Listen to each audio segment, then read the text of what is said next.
Welcome to the Physics Garage. Today we'll be going over working energy and how it affects us in everyday life. So, let's get working. There are four main types of energy used in physics. Kinetic energy, which is when an object has movement. Gravitational potential energy, when an object has vertical displacement. Spring potential energy, when a spring or other elastic material is stretched or compressed. And dissipated energy, which is when an energy is dissipated from a system and no longer easily used. An example of all the types of energy can be found with a bungee jumper. On the bottom, the cord is all stretched out and there's a lot of spring potential energy. The cord really wants them to go. Then, when they get released and the jumper's in the middle, they have kinetic energy found as they're moving pretty fast, and they also have gravitational energy as they have vertical displacement. Then, when they're at the very top, they have the most amount of gravitational potential energy, but they also have spring potential energy as the cord is being stretched out.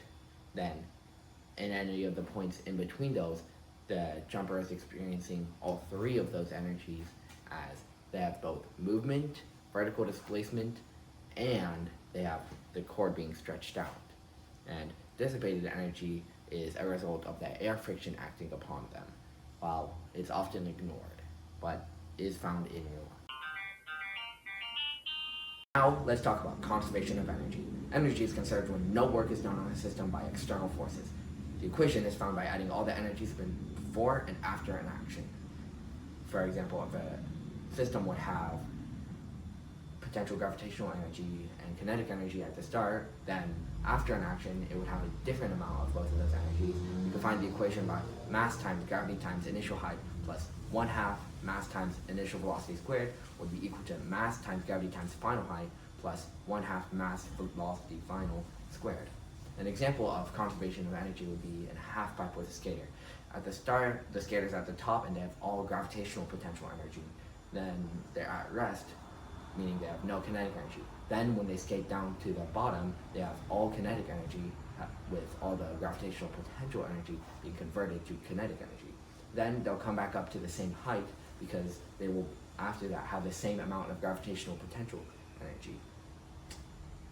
Now, if we look at this ball, which is acting as a pendulum, we can see an example of conservation of energy. Whenever I pull it up, I give it gravitational potential energy. Now, whenever I let it go, it's going to swing forward and out, back up to the same height, showing that gravitational potential here is going to be equal to over here, but also in the middle, it will have kinetic energy equal. Let's see. And we see it also swings back here to the same height and same gravitational potential energy about where I left it. Now let's talk about mechanical energy. Mechanical energy is the energy consisting of kinetic energy and both potential energies. These energies are categorized this way because they are easy to transfer between one another. The total mechanical energy of a system is conserved whenever a conservative force acts upon it. Conservative forces have many traits, such as having a potential energy associated with it and not mattering which path an object takes while having the same end result. Now, a real-world example of mechanical energy is whenever you pull a spring on one of those pinball machines. At the start, you have an applied force on the system. That's not conservative. So that means the mechanical energy needs to change, and in this case, it's increasing. Now, whenever you go to release this spring, the spring force and gravitational force are the ones now acting on the ball. Both of them are conservative forces, so the mechanical energy will remain constant. The spring potential will convert to both gravitational potential and kinetic energy as the ball gains speed while also going up the ramp and into the machine. Mechanical energy can also be found with this bike on the incline. At the start, I'm at the top and at rest, meaning that I have all potential energy. And when I start going down, the conservative force of gravity will be acting on me, and that will convert gravitational potential energy to kinetic energy.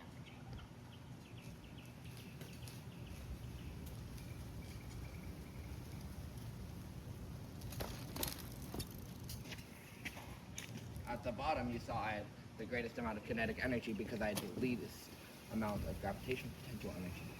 And these energies stayed a constant mechanical energy because a conservative force was acting. Let's finally talk about work. The work exerted on a system is equal to the change in energy. You can find the work by the force multiplied by the distance. It's important to note that the force must be parallel to the distance. If not, take the component of the force that is parallel to the distance as the object is being moved. And also note that the force can be negative if it is going in the opposite direction of the distance. Also, a perpendicular force applies no work upon an object.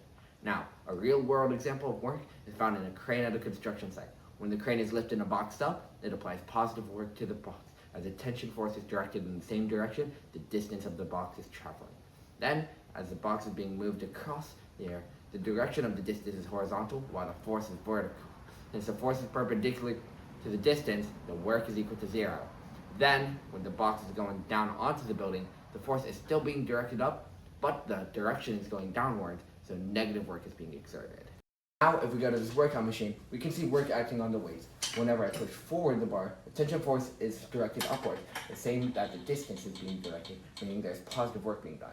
Now that I'm holding the bar still, the distance is equal to 0, but there's still a tension force directed upwards, but that means the work is 0 since there's no distance.